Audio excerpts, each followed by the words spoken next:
Hi everyone, welcome to Torah on Demand. I'm Rabbi Yael Ridberg. This week we anticipate the singular holiday the rabbis teach we will still celebrate in the world to come, the holiday of Purim.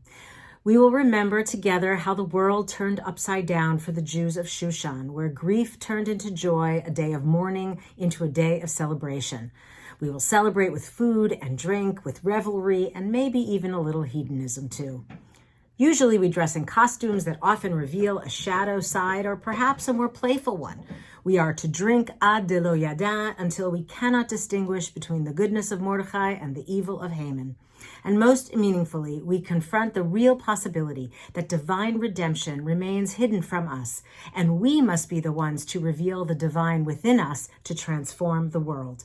The book of Esther masterfully delivered the combined explosive energies of laughter, randomness, sexuality, violence, but it never delivers God's name.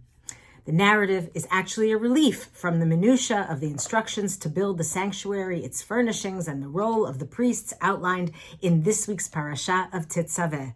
But the opening verse of the portion makes a connection between the Torah reading and the holiday of Purim. The Israelites are instructed to use clear olive oil to light the continuous light, the ner tamid, that burns from evening until morning.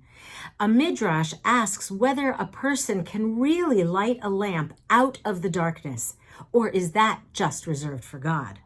Lighting the lamps is meant to retain and transmit something for all to see and thereby remember. Esther is a story about hiddenness and revelation. The root of the name Esther is satar, which means hidden. But the root of the word Megillah, the word for scroll, is galah, which means to reveal.